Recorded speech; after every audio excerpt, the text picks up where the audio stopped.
बाबा आखिर कहां है? एफआईआर होती है लेकिन बाबा का नाम उस एफआईआर में क्यों नहीं होता? इस बात को लेकर यहां लोगों में जबरदस्त गुस्सा है और हर हिंदुस्तानी में गुस्सा है जो ये सोचकर परेशान है कि आखिरकार ऐसे बाबाओं को ये छूट क्यों दे दी जाती है कि वो लोगों की जिंदगी के साथ यूं खिलवाड़ करें। हम सीधे आपको लेकर चलते हैं, हमारे साथ हमारे सहयोगी वीरेश इस वक्त मौजूद हैं और जरा समझते हैं वीरेश से। वीरेश, यहां पर दर्द का सैलाब और इस बात से इनकार नहीं किया जा सकता कि इस दर्द के सैलाब की जड़ में ये बाबा, और हटिए जरा सामने से, दिखाने दीजिए तस्वीरें, और ये भोले बाबा का ये मृत्यु लोक वाला सत्संग, देखिए कहां ये सत्संग का इंतजाम किया गया। हट जाइए जरा, तस्वीरें दिखाने दीजिए। तो आखिरकार जब जड़ में ये बाबा है, जब इस बाबा ने खुद कहा था कि अंदर आयोजन स्थल पर सारी जिम्मेदारी ये निभाएगा, इसके आयोजक, इसके सेवादार अंदर की व्यवस्था का ध्यान रखेंगे, फिर आखिरकार जब भीड़ का सैलाब यहां उमड़ता है और इसके सेवादार कुछ कर नहीं पाते बल्कि और उल्टे भीड़ को रोकते हैं, जिसकी वजह से बदइंतजामी, भगदड़ और यहां पर मचती है, बावजूद इसके जो एफआईआर दर्ज होती है उसमें इस बाबा का नाम क्यों नहीं? क्या जानकारी मिल रही है? कब तक एफआईआर में बाबा का नाम जोड़ा जाएगा? क्योंकि जब तक बाबा को सजा नहीं होगी तब तक इंसाफ तो नहीं मिल पाएगा। वीरेश, देखिए, टॉप सोर्सेज से मेरे पास खबर है कि बाबा निर्दोष है। जब घटना हुई तो बाबा वहां से निकल चुके थे और जिम्मेदारी बाबा की नहीं होती है, क्योंकि सेवादार की होती है, आयोजक की होती है, जिसने पुलिस प्रशासन से और एडमिनिस्ट्रेशन से अनुमति ली है, जो ये तय करेगा कि कितने आएंगे, कितने जाएंगे, कहां बैठेंगे, कहां खड़े होंगे, कैसा तंबू होगा, कैसा शामियाना होगा, ये आयोजक तय करते हैं। बाबा तो प्रवचन करता है, बाबा प्रवचन करेंगे, वो भगवान के रूप हैं, वो चले जाएंगे यहां से और भक्त वहां आएंगे, तो ये सारी व्यवस्था आयोजक करते हैं, सेवादार करते हैं। इसलिए एफआईआर आयोजक और सेवादारों पे होगा, बाबा पे नहीं होगा, क्योंकि बाबा एक बड़े वोट बैंक के मालिक भी हैं। बाबा का अति पिछड़ों में दलितों में एक बड़ा रसूख है।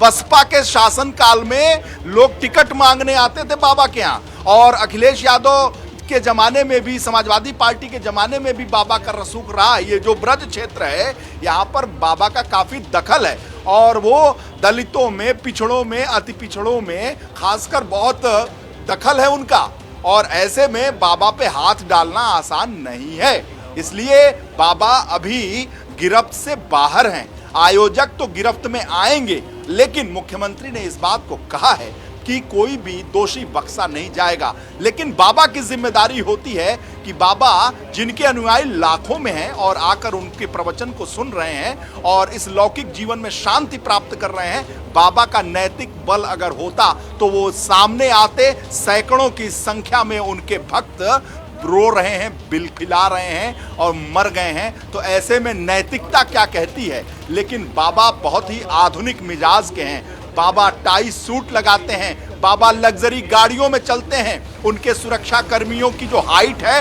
वो 6 फीट से कम नहीं होना चाहिए। बाबा की सुरक्षा में महिलाओं का जत्था भी है।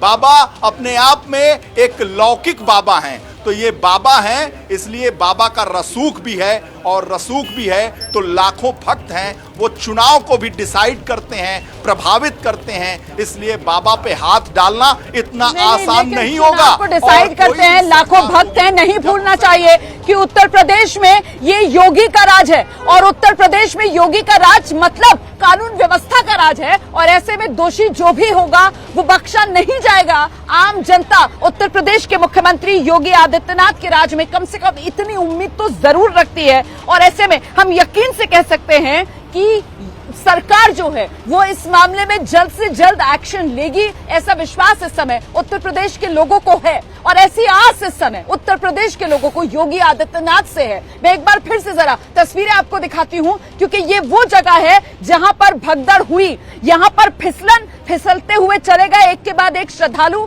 एक के ऊपर एक गिरते चले गए, और इस चक्कर में ये दूसरी तरफ सड़क के आए थे कि जो बाबा का काफिला गुजर रहा है, बाबा को नजदीक से किसी तरीके से देख लें, बाबा की चरणों की धूल उठाकर अपने माथे पर लगा लें, और इसके बाद जो सेवादार, जो आयोजक, उनकी चालबाजी देखिए किस तरीके से। यहाँ जो लोग गिरे, जो फिसले, जो यहाँ पर भगदड़ का शिकार हुए, वो सबूत मिटाने के लिए देखिए कितनी पीछे दूर दूर तक उनका सामान बिखेर दिया गया, और इसलिए मैं कह पा रही हूं कि दूर दूर तक वो सामान बिखेर दिया गया क्योंकि इस समय फोरेंसिक की टीम वहीं पर मौजूद है। वो खेत के बिल्कुल बीचों बीच आपको जो 4 लोग नजर आ रहे हैं वो फोरेंसिक टीम के लोग हैं। उनके साथ एक जो खोजी कुत्ता है वो भी मौजूद है और उसी की मदद से इस समय इन्वेस्टिगेशन चल रहा है। तेजी से जांच आगे बढ़ाई जा रही है क्योंकि हादसा ऐसा है जिसने सबका कलेजा कपा दिया है।